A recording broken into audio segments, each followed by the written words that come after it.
The organ's deep notes reverberated through St. Michael's Cathedral as I stood at the altar, my hands trembling against the ivory silk of my wedding dress. 200 faces stared back at me, friends, family, colleagues, all waiting for the moment I would become Mrs. Nathaniel Reed. The late morning sun streamed through stained glass windows, casting rainbow shadows across the marble floor. But my heart wasn't racing with joy.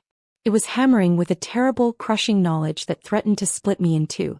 How long had they been lying to me? Behind the sea of expectant faces, I could see my mother in the front pew, her emerald dress perfectly coordinated, her smile radiant. She looked like the picture of maternal pride. 24 hours ago I would have believed that smile. 24 hours ago I still lived in a world where mothers protected their daughters and love meant something sacred. Nathaniel squeezed my hand, his blue eyes warm with what I had once believed was devotion. "You ready for this, Celeste?" he whispered, his voice carrying that familiar confidence that had first drawn me to him 3 years ago. I looked into his face, the sharp jawline I'd traced with my fingers, the mouth that had promised me forever, and felt my world crystallize into perfect, terrible clarity. "Oh, I'm ready," I whispered back, my voice steady despite the earthquake happening in my chest. "More ready than you know." 3 months earlier I had been blissfully, foolishly happy. My name is Celeste Marianne Darren, and at 28 I believed I had everything figured out. I was the daughter my parents had always dreamed of, graduated summa cum laude from Georgetown with a degree in literature, worked as a senior editor at Meridian Publishing, and had just gotten engaged to Nathaniel Reed, the golden boy of our community. Our engagement had been a fairy tale. Nathaniel, 31 and devastatingly handsome, was the son of Judge Harrison Reed and philanthropist Victoria Reed. He worked as a corporate attorney at one of DC's most prestigious firms, drove a BMW, and had proposed to me at the Kennedy Center during intermission of Swan Lake, my favorite ballet. "You're going to have such a beautiful life together," my mother Diana had gushed that night, admiring the 2-carat diamond ring that caught the light like captured starfire. "The Reeds are such a prominent family. You've done well, sweetheart." I should have caught the way she said it. Not "you'll be happy" or "he's perfect for you," but "you've done well." As if I'd completed some sort of transaction rather than found my soulmate. My father, Pastor William Darren, had been more reserved but equally pleased. He'd built his reputation on family values and traditional morals, and seeing his only daughter marry into such a respected family felt like a blessing on everything he'd preached for 30 years. "Nathaniel is a good man," Dad had said, pulling me into one of his warm, enveloping hugs after dinner that night. "I can see how much he loves you, Celeste. And more importantly, I can see how much you love him." Love. The word that would later taste like poison on my tongue. The wedding planning had consumed the next 2 months. My mother threw herself into the preparations with an intensity that both touched and exhausted me. She insisted on handling every detail: the flowers, the catering, the music, even my dress-fitting appointments. "This is every mother's dream," she would say, flipping through magazines and making endless phone calls. Planning her daughter's perfect wedding. I was grateful for her involvement, even when she occasionally overruled my preferences. When I suggested wildflowers for the bouquet, she insisted on white roses and peonies. When I wanted a simple string quartet, she booked a full orchestra. When I mentioned wanting to write my own vows, she convinced me that traditional vows were more elegant. "Trust me, darling," she would say with that smile I'd inherited. "Mother knows best." Nathaniel seemed amused by our family dynamics. He would often drop by unannounced, charming my parents with stories from his law firm and compliments about my mother's cooking. He and Diana would spend long minutes in the kitchen together while I finished work calls or graded manuscripts, their laughter drifting through our colonial-style house like music. "Your mother is remarkable," he told me one evening as we walked through Meridian Park, the same path where he'd first asked me to be his girlfriend. "She's so devoted to making sure everything is perfect for us." "She's always been like that," I replied, squeezing his hand. "When I was little, she'd spend weeks preparing for my birthday parties. Every detail had to be flawless. And they always were, I'm sure." He stopped walking and turned to face me, his hands framing my face. "Just like you're perfect." I should have wondered why he spent so much time talking about my mother. I should have questioned the way his eyes would linger on her when she laughed, or how he always seemed to know exactly what wine to bring that would make her light up with delight. I was so in love. And love, I was beginning to learn, makes us spectacularly blind. The first crack appeared 3 weeks before the wedding. I had stopped by my parents' house after work to finalize seating arrangements, my arms full of RSVP cards and my laptop bag heavy with manuscripts. The house was unusually quiet when I let myself in through the front door. "Mom? Dad?" I called, setting my bags down in the foyer. "In the kitchen, sweetheart," came my mother's voice, but there was something different about it, breathless, almost flustered. I found her standing at the sink, her back to me, washing dishes that looked suspiciously clean. Her dark hair, usually perfectly styled, was mussed, and when she turned around, her cheeks were flushed pink. "Oh, Celeste honey, I didn't expect you so early." "It's 6:30, I said, checking my watch. "Same time I always come on Wednesdays." Of course, of course." She dried her hands on a dish towel, avoiding my eyes. "Your father's at the church. Board meeting." Something felt off, but I couldn't place what. The kitchen smelled different, not like my mother's usual vanilla candles, but like something else. Something masculine and expensive. "Was someone here?" I asked, settling at the kitchen island with the RSVP cards. "What? Oh no. Just me." She turned back to the sink. "How was your day, darling?" Almost let it go. Almost. But then I noticed something on the counter. A coffee mug that belonged to our good china set, the one we only used for special guests. It was still warm. "Mom, whose mug is this?" Her shoulders tensed. "Mine, of course. You only drink tea in the evening." I was feeling tired. Needed the caffeine. The lie sat between us like a live wire. My mother had never been a good liar. Her tells were as familiar to me as my own heartbeat. The way she avoided eye contact, the slight tremor in her voice, the compulsive dishwashing. But I loved her. And I trusted her. So I chose to believe. "Okay," I said simply, opening the first RSVP card. "Let's figure out these seating arrangements." The evening proceeded normally, but something had shifted. I caught my mother glancing at her phone constantly, her fingers tapping anxiously against the counter. When Nathaniel texted me around 8 to say he was working late and would see me tomorrow, I noticed the way her entire body seemed to relax. The second crack came a week later. Nathaniel had been distant, claiming work was overwhelming him. Our usual Thursday night dinners had been canceled twice, and he'd missed our cake tasting appointment with the bakery. When I called his office, his secretary said he'd left early. I drove to his apartment in Georgetown, a sleek high-rise with a doorman who knew me by name. The elevator ride to the 15th floor felt eternal. I knocked on his door, then used my key when there was no answer. "Nathaniel, are you okay?" The apartment was dark, but his car was in the garage. I called his name again, walking through the space we'd already begun planning to redecorate after our honeymoon. The living room was empty, but there was a wine glass on the coffee table. Just one, but it had lipstick on the rim. A shade I didn't recognize. "Nathaniel." I tried his bedroom door, but it was locked. That was strange, he never locked his bedroom door. "I'm here," his voice came through the wood, muffled and odd. I'm not feeling well, Celeste. Food poisoning, I think. Let me take care of you." No. I don't want you to catch anything. I'll call you tomorrow, okay?" I stood there for a long moment, staring at that locked door. In 3 years together, Nathaniel had never refused to let me help him when he was sick. He was the type of man who wanted to be babied when he had so much as a headache. But again I chose trust over suspicion.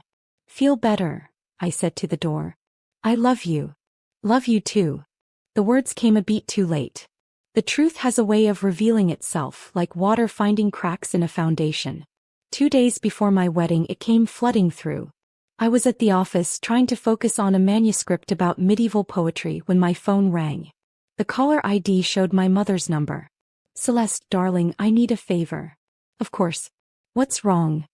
"I left some wedding programs in my car, and I'm having lunch with Mrs. Chin from the flower committee. Could you swing by the house and grab them? They're in my Mercedes in a manila envelope on the passenger seat." "Sure, no problem." The drive to my parents' house took 20 minutes through DC traffic. I used my key to get through the front gate and parked behind my mother's car. The Mercedes was unlocked, typical for our safe neighborhood. I opened the passenger door and immediately saw the manila envelope, but as I reached for it, something else caught my eye. A small, black leather notebook had slipped between the seats. I wouldn't have thought anything of it, except that my name was written on the cover in my mother's handwriting. My hands shook as I opened it. The first page was dated 3 months ago, just after my engagement announcement. Nathaniel Reed is everything I should have married. Handsome, successful, from the right family. Instead, I settled for William and his middle-class ministry. But maybe it's not too late. Maybe I deserve something beautiful for once. The notebook slipped from my fingers. I sat in the driver's seat of my mother's car, staring at her handwriting as the world tilted sideways. With trembling hands, I picked up the notebook and continued reading. He looks at me the way William used to before the years and the routine wore him down. When Nathaniel compliments my dress or my cooking, I remember what it felt like to be desired. Today he stayed after Celeste left for work. We talked for hours about literature and travel. He said I was wasted on small-town life. He's right. I know this is wrong. I know what it would do to Celeste if she found out. But when was the last time anyone chose me? Really chose me, not out of duty or convention but out of want. Page after page, entry after entry. My mother's careful handwriting documenting the slow, deliberate seduction of my fiancé. He kissed me today. God help me, I kissed him back. We made love in his apartment while Celeste was at her book club. He said I was more passionate than any woman he'd ever been with. I felt alive again. Nathaniel says after the wedding we'll find a way to be together. He says marrying Celeste is just what's expected of him, but his heart belongs to me now. The final entry was dated yesterday. Tomorrow night, the night before the wedding, he's coming over while William is at his bachelor party planning meeting. Our last time together before Celeste becomes his wife. After that we'll have to be more careful. But we've come too far to stop now. I closed the notebook and sat in perfect stillness. Around me the suburban afternoon continued. Sprinklers watering manicured lawns, children riding bicycles, dogs barking at mail carriers. Normal life happening while my entire world crumbled. How long? The question echoed in my head. How long have they been laughing at me behind my back? I thought about every dinner where they'd sat across from each other, every family gathering where they'd exchanged looks I'd been too trusting to interpret correctly. I thought about my father planning to walk me down the aisle tomorrow, blissfully unaware that his wife was sleeping with the groom. I thought about all the ways I'd been fooled, manipulated, and betrayed by the two people who were supposed to love me most in the world. That's when the tears finally came, hot, angry tears that tasted like salt and betrayal. I cried until my chest ached, until my mascara ran in dark streams down my cheeks, until there was nothing left inside me but a cold, crystalline clarity. They had chosen each other over me. Now I would choose myself over them. I didn't go home that night. Instead, I checked into the Willard Intercontinental under a false name, paying cash and telling the desk clerk I was surprising my husband for our anniversary. The lie came easily. Apparently, I was learning to be as good at deception as my mother and fiancé. In my hotel room, I spread everything out on the king-sized bed like a detective organizing evidence. My mother's journal, screenshots of Nathaniel's recent credit card statements. We'd combined our accounts for wedding expenses, and a growing list of all the signs I'd missed. The expensive cologne smell in my parents' kitchen. The lipstick on the wine glass in Nathaniel's apartment. His sudden expertise in my mother's favorite wine. The way they'd both been so insistent about traditional wedding vows. Probably because they knew I might say something in personal vows that would expose their guilt. I ordered room service and sat cross-legged on the bed, eating overpriced pasta while I planned their destruction. The old Celeste would have confronted them privately. She would have cried and demanded explanations and probably would have ended up being manipulated into forgiveness. The old Celeste believed in second chances and the power of love to overcome anything. But the old Celeste was dead. She'd died reading her mother's journal in a Mercedes-Benz while her world collapsed around her. The new Celeste understood that some betrayals were too profound for private resolution. This wasn't just about a cheating fiancé or an unfaithful mother. This was about two people who had conspired to make me complicit in my own humiliation, who had planned to continue their affair after my wedding, who had stolen not just my happiness but my dignity. They wanted to play games? Fine. I'd learned from the best. I called my assistant at Meridian Publishing. Jenna, I need you to do me a favor. Can you compile a guest list for everyone who's coming to my wedding tomorrow?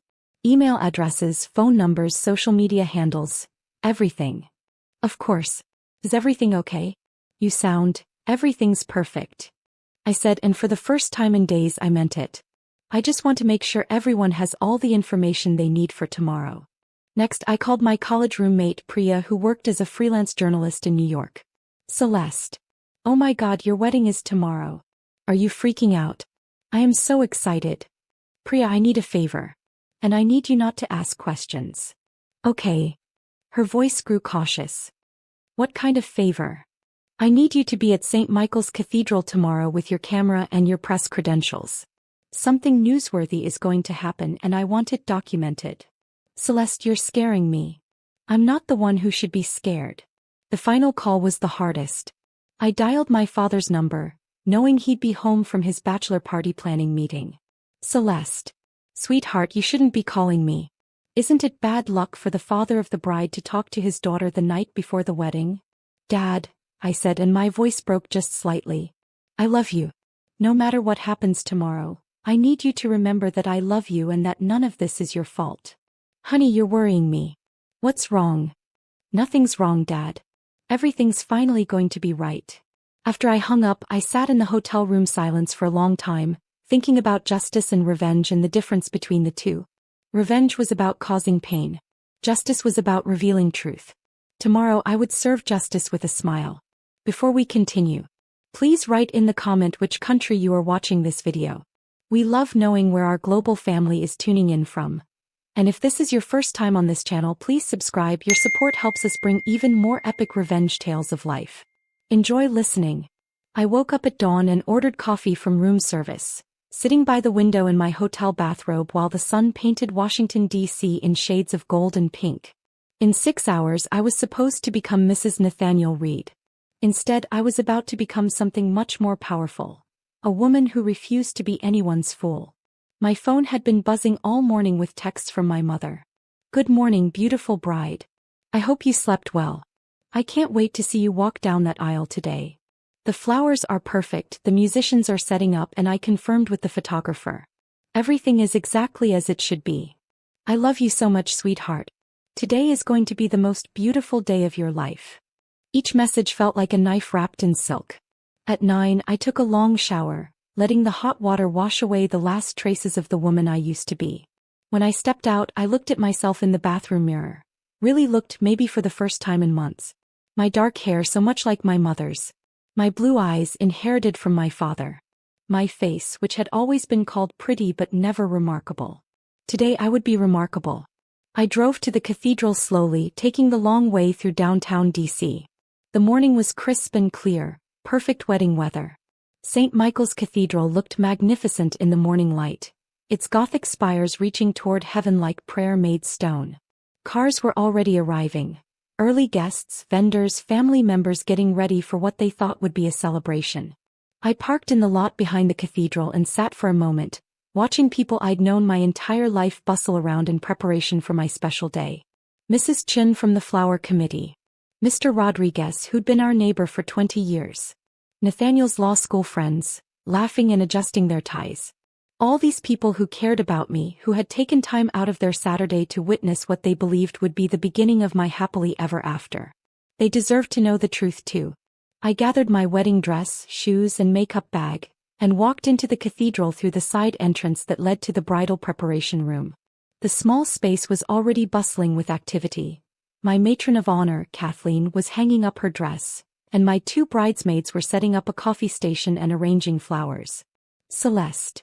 Kathleen rushed over to hug me. Oh my God, you're glowing. How are you feeling? Like today is going to change everything, I said, and it was the most honest thing I'd said in days. Where's your mother? I thought she'd be here by now. I checked my phone. No new messages from Diana since her sickeningly sweet good morning texts. She's probably at home getting ready, I said. You know how she likes everything to be perfect. What I didn't say was that I knew exactly where my mother was, because I'd been tracking Nathaniel's phone since last night using our shared account. He'd spent the night at our family home, leaving at 6:30 this morning, probably to avoid being seen by neighbors or my father. One last betrayal for old time's sake. As my bridesmaids helped me into my dress, I felt strangely calm.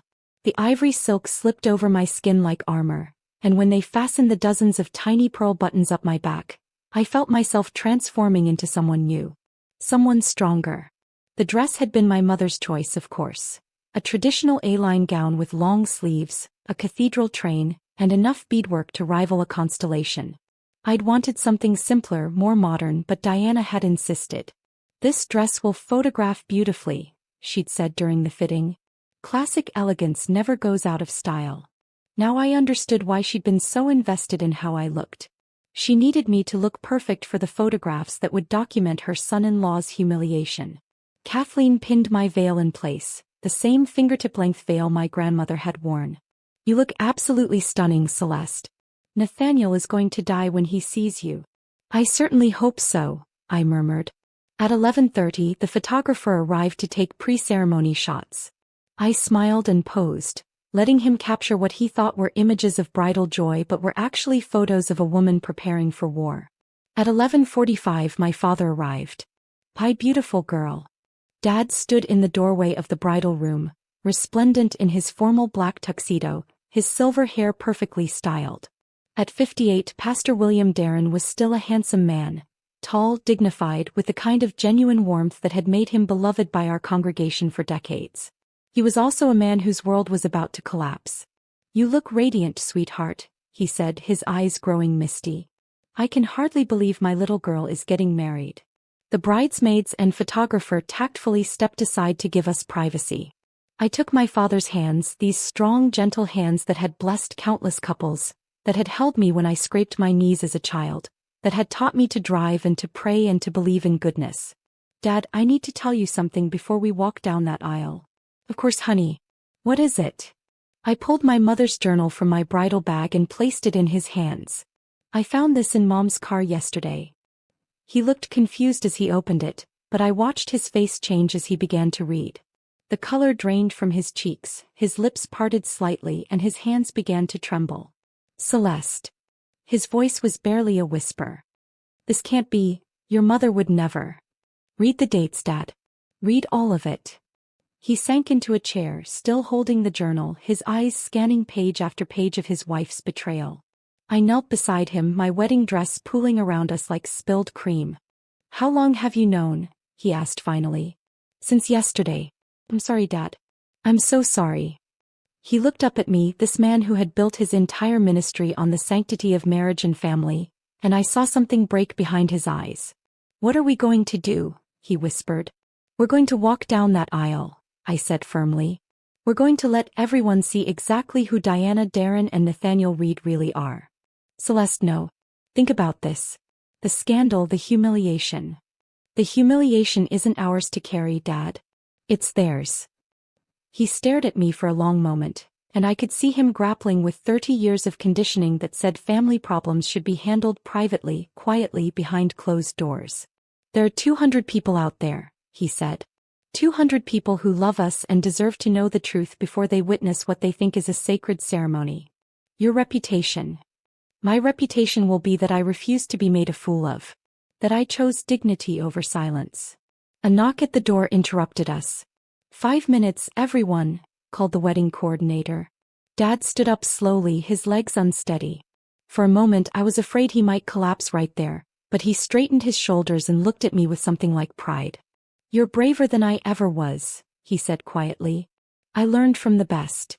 He offered me his arm and together we walked toward the sanctuary doors. Through the glass panels I could see the cathedral filled with guests, friends and family members who had traveled from across the country to celebrate with us. The altar was decorated with white roses and peonies, just as my mother had wanted. The string quartet was playing Pachelbel's canon, filling the sacred space with soaring melody. Nathaniel stood at the altar in his perfectly tailored tuxedo, looking every inch the successful attorney and devoted bridegroom. His best man and groomsmen flanked him, all of them smiling in anticipation. In the front row, my mother sat radiant in her emerald dress, dabbing at her eyes with a lace handkerchief. She looked like every mother of the bride should look, proud, elegant, overcome with emotion at her daughter's happiness. The wedding coordinator opened the doors and the processional music began.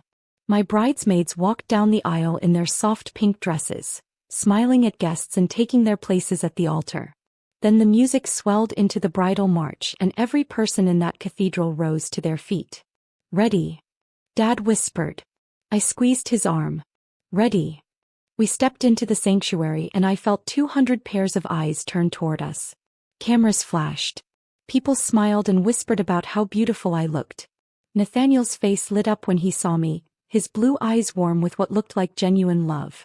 My mother pressed her handkerchief to her eyes, the picture of maternal devotion. What incredible actors they both are, I thought as we walked down the aisle. They should have been on Broadway instead of being in my life.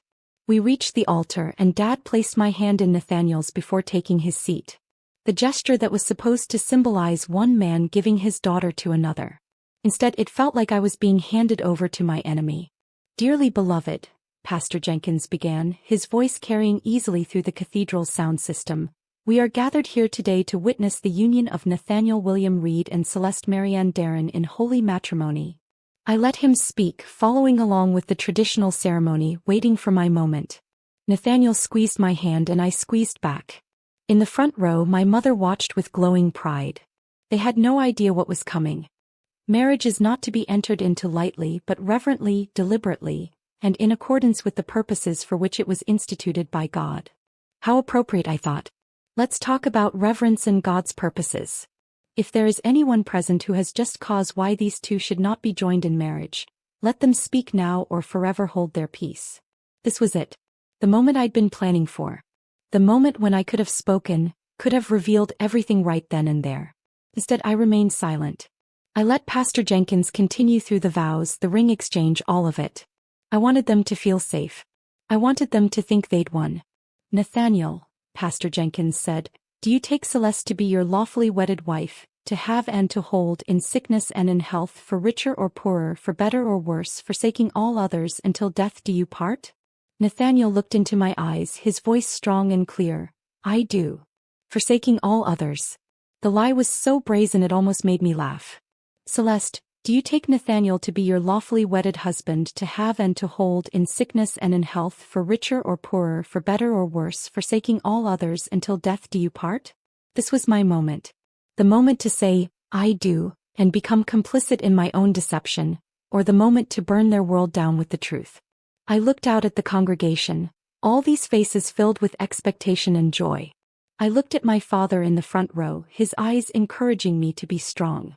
I looked at my mother, still dabbing at her eyes with theatrical emotion. "Actually," I said, my voice carrying clearly through the cathedral's sound system, "I have something to say first." The cathedral fell into perfect silence. Even the string quartet stopped playing. Nathaniel's hand tightened on mine, his smile faltering just slightly. "Celeste." Pastor Jenkins looked confused. "Is everything all right?" "Everything is perfect," I said, turning to face the congregation. 200 faces stared back at me, confusion replacing celebration in their expressions. I just realized that before I make the biggest promise of my life, I should probably be completely honest. About everything. Nathaniel's grip on my hand was almost painful now. "Celeste, what are you doing?" I pulled my hand free and stepped slightly away from him, closer to the microphone. In the front row, my mother had gone very still, her handkerchief forgotten in her lap. "I want to thank everyone for being here today," I began, my voice steady and clear. "It means everything to me that you would take time out of your lives to witness what you thought would be the beginning of my happily ever after." Murmurs began to ripple through the congregation. I could see Priya in the back, her camera discreetly positioned. But I've learned recently that happy endings are built on truth, not on beautiful lies. And there's something you all need to know before this ceremony continues. "Celeste." Nathaniel reached for me, but I stepped further away. "Yesterday I discovered that my fiancé and my mother have been having an affair." The words hit the cathedral like a bomb. Gasps echoed off the stone walls. Someone dropped their program. In the front row, I watched the color drain from Judge Reed's face as he stared at his son. I found my mother's journal detailing their relationship. I continued, my voice growing stronger with each word. 3 months of secret meetings, lies, and betrayals. 3 months of them laughing at how easily they could deceive me. My mother stood up abruptly, her face flushed. "Celeste, stop this nonsense." "Sit down, Diana." The sharp command came from my father, who had also risen from his seat. His voice carried the authority of 30 years of ministry, and my mother sank back into her pew as if she'd been struck. Nathaniel was frantically trying to salvage the situation. "Everyone, please, there's been some kind of misunderstanding." "Is it a misunderstanding that you spent last night at my parents' house?" I asked loudly enough for everyone to hear. "While my father was at his meeting, planning your bachelor party?" The cathedral erupted in shocked whispers and gasps. Nathaniel's face went white. "Is it a misunderstanding that you've been using our joint credit card to buy expensive wine for my mother? Wine that she specifically mentioned loving in her journal entries about your affair." Judge Reed was standing now, staring at his son with horror and rage. "Nathaniel, tell me this isn't true." Nathaniel looked around the cathedral wildly, seeing his reputation, his career, his entire life crumbling in real time. I can explain." "Oh, please do explain," I said, my voice dripping with false sweetness. "Explain to your father, to your colleagues, to everyone who believed you were a man of honor, how you seduced your fiancé's mother. Explain how you planned to marry me while continuing your affair with her." The silence was deafening. Every person in that cathedral was staring at Nathaniel, waiting for his explanation, and he had nothing. No smooth attorney arguments, no charming deflections. Just the truth finally exposed in all its ugliness. In the front row, my mother was weeping, not the delicate tears of a proud mother, but harsh, ugly sobs of a woman whose life had just imploded. "Celeste," she choked out, "please, you don't understand." "I understand perfectly," I said, turning to face her.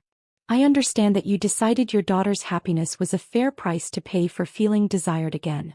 I understand that you looked at my fiancé and decided you deserved him more than I did. That's not, I never meant. You never meant to get caught." The truth of it hung in the air like smoke. My mother crumpled back into her seat, her emerald dress now looking gaudy and desperate instead of elegant. I looked out at the congregation again. Family, friends, colleagues, people who had watched me grow up. Their faces showed everything from shock to sympathy to anger, but not one of them looked at me with pity. That was important. I refused to be pitied. "I want you all to know that this isn't about revenge," I continued. "This is about truth. This is about refusing to build a life on someone else's lies. And this is about choosing myself over people who chose each other over me." I began walking down the aisle, my cathedral train sweeping behind me like a queen's robe. As I passed the front row, I stopped in front of my father. "Dad, I'm sorry you had to learn this way. But I'm not sorry that you learned it." He nodded, tears streaming down his face, but his eyes were filled with pride. "I love you, sweetheart. You did the right thing." I kissed his forehead, tasting salt and sorrow, then continued down the aisle. Behind me, chaos was erupting. Nathaniel was trying to explain himself to his furious father while guests stood and whispered and pointed. My mother was sobbing into her hands while Mrs. Chin from the flower committee stared at her with undisguised disgust. But I didn't look back. I walked through those cathedral doors with my head held high, my wedding dress flowing behind me like a river of ivory silk. The parking lot behind St. Michael's Cathedral was my sanctuary. I stood beside my car, breathing in the crisp October air, feeling lighter than I had in months. The sounds of chaos from inside the cathedral drifted through the heavy wooden doors. Raised voices, crying, the scraping of chairs as people stood and moved and tried to process what they'd just witnessed. My phone was already buzzing with calls and texts, but I ignored them all except one. "Priya. Holy shit, Celeste. Holy actual shit. Did you really just... Did you get it all? Every second. My editor is going to lose his mind when he sees this footage. This is going to be everywhere by tonight." "Good. Are you okay? I mean, really okay?" I considered the question, standing there in my wedding dress in an empty parking lot, having just destroyed 2 lives and possibly my own reputation. "I'm perfect," I said, and meant it. Within an hour, the story was spreading like wildfire through our social circles. Within 3 hours, it was on local news websites. Within 6 hours, #WeddingRevenge was trending on social media as people shared Priya's video and dissected every moment of my cathedral confrontation. The reactions were everything I'd hoped for and more. Judge Reed issued a statement through his law firm announcing that his son was taking indefinite leave to address personal matters. Translation: Nathaniel's career was over. No law firm in D.C. would touch him after this. Victoria Reed, Nathaniel's mother, sent me a handwritten letter that arrived by courier that same evening. Dear Celeste, I cannot begin to express my horror at my son's behavior or my admiration for your courage today. You deserved so much better than this betrayal. Please know that you will always have my respect and support. With deepest regrets, Victoria. The congregation of St. Michael's rallied around my father in a way that brought tears to my eyes. By Sunday evening, over 100 people had called or stopped by to express their support and disgust at what had been done to our family. But the most satisfying response came from my mother's social circle, the women she'd spent years trying to impress with her perfect marriage and perfect daughter. Within 24 hours, she'd been quietly asked to step down from her position on 3 different charity boards. Her lunch invitations dried up. Her phone stopped ringing. Diana Darren, who had built her identity on being the perfect pastor's wife, suddenly found herself the subject of whispered conversations and shocked stares wherever she went. She tried to call me dozens of times. I let every call go to voicemail. 3 days after my non-wedding, I sat in my father's study, watching him pack boxes with 30 years' worth of theological books and sermon notes. You don't have to resign, I said for the dozenth time. Yes, I do. His voice was tired but resolute. I can't preach about the sanctity of marriage when my own wife made a mockery of it. The congregation deserves better. Dad had aged years in the past 72 hours. The lines around his eyes were deeper, his shoulders more stooped, but there was something peaceful about him too. Like a man who'd been carrying a weight he didn't know was there until it was finally lifted.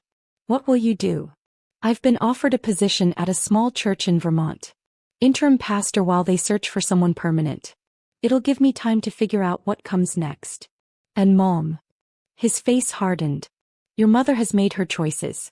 She can live with the consequences. Through the window I could see Diana loading suitcases into her car. She was moving in with her sister in Baltimore, the only family member who would still speak to her. Have you talked to her at all? Once. To tell her I'd filed for divorce. The word hung in the air between us. Divorce. In our family that word had been unthinkable. My parents had been married for 31 years, had built their entire lives around the idea of, until death do us part. I'm sorry, Dad. Don't be. You saved me from living a lie. He taped up another box, his movements careful and deliberate. I would have gone to my grave never knowing who I was really married to. A knock at the front door interrupted us. Dad went to answer it while I continued packing his books.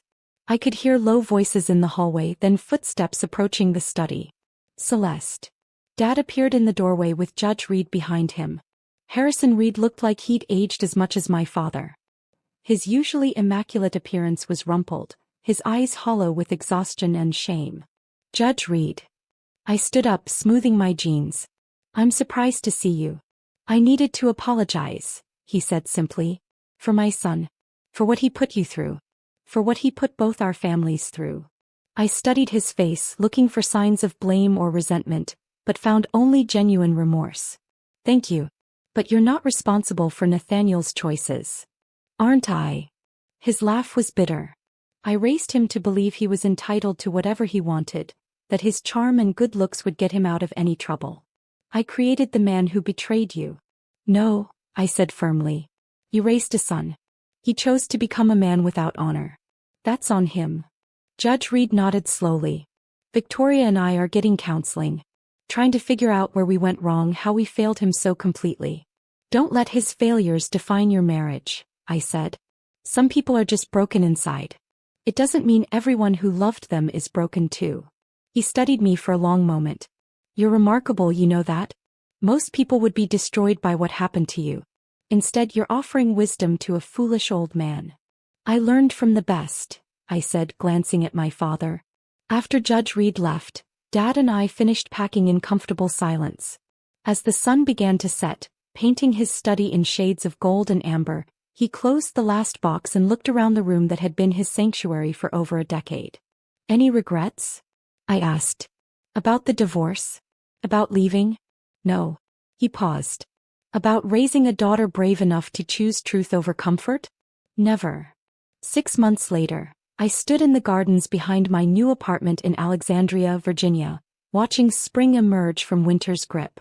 Cherry blossoms dotted the landscape like pink confetti, and the air smelled of fresh grass and possibility. My phone rang, Dad's weekly check-in call. "How's Vermont?" I asked without preamble. "Beautiful. Peaceful. The congregation here is small but genuine. No politics, no drama, just faith and community. Are you happy?" "I'm getting there. What about you? How's the new job?"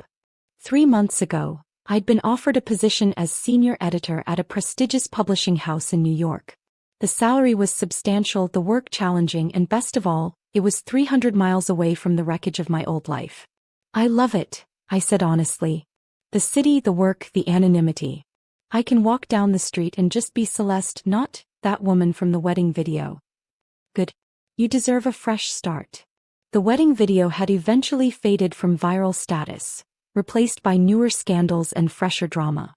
But for several weeks I'd been the internet's darling, the woman who chose dignity over silence, truth over comfort. The attention had been overwhelming but ultimately empowering. I'd received thousands of messages from women sharing their own stories of betrayal and thanking me for showing them it was possible to choose themselves. "Have you heard from her?" Dad asked as he did every week. No. And I hadn't. Diana had tried reaching out through intermediaries, my aunt, old family friends, even my former boss. But I'd made it clear that I had nothing to say to her. Some betrayals were too profound for forgiveness, at least not the kind of cheap forgiveness that pretended nothing had happened. Maybe someday I'd be able to have a conversation with my mother, but not today. Not yet. What about Nathaniel? His attorney contacted mine last month. Apparently he's in therapy and wants to make amends. I laughed, but there was no bitterness in it anymore. I told my lawyer to inform him that the best amends he could make would be to leave me alone forever. After the call ended, I sat in my garden with a cup of coffee and my latest manuscript, a memoir by a woman who'd rebuilt her life after discovering her husband's 20-year affair. The parallels to my own story weren't lost on me, but I'd learned to find strength in other people's survival stories rather than pain in their betrayals. My doorbell rang, interrupting my reading. I wasn't expecting anyone, but when I opened the door, I found a delivery man holding a massive bouquet of wildflowers, the kind I'd wanted for my wedding bouquet instead of my mother's choice of roses and peonies. The card was simple: "For choosing yourself. From someone who understands. A friend." No signature, no return address, but I didn't need one. Over the past months, I'd connected with dozens of women who'd found the courage to leave toxic relationships, to speak truth to power, to choose their own happiness over other people's comfort. We were a sisterhood of survivors and we looked out for each other. I arranged the wildflowers in a vase and placed them on my kitchen table, where their natural beauty brightened the entire room. Then I returned to my garden, to my manuscript, to the life I was building, one deliberate choice at a time. 1 year later, I stood at the podium in the Meridian Hotel's grand ballroom, looking out at 100 faces. Writers, publishers, and readers who had gathered for the National Women's Literature Conference. The nameplate in front of me read, "Celeste Darren, Keynote Speaker, The Power of Authentic Voice." A year ago, I began, my voice carrying easily through the sound system.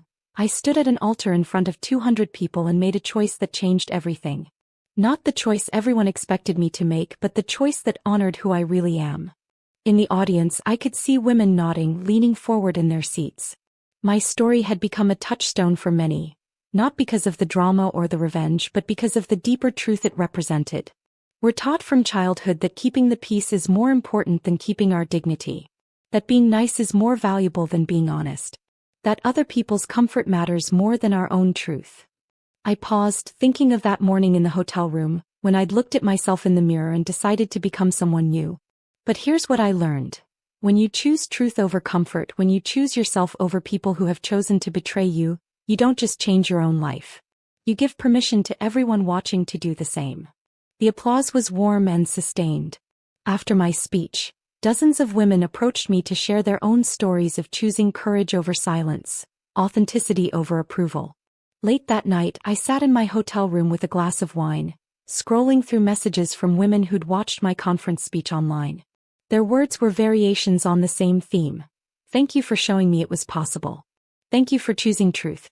Thank you for refusing to be silent. My phone buzzed with a text from Dad. Watched your speech online. Mom would be proud. I stared at the message for a long time. He meant my grandmother, of course. The woman whose veil I'd worn on my non-wedding day, who had taught me that strength could look like grace and that sometimes the most loving thing you could do was refuse to enable someone else's cruelty. But part of me wondered if he also meant Diana. If somewhere in Baltimore, living with the consequences of her choices, my mother had watched her daughter speak about courage and felt something like pride mixed in with her regret. I would probably never know. And I was okay with that.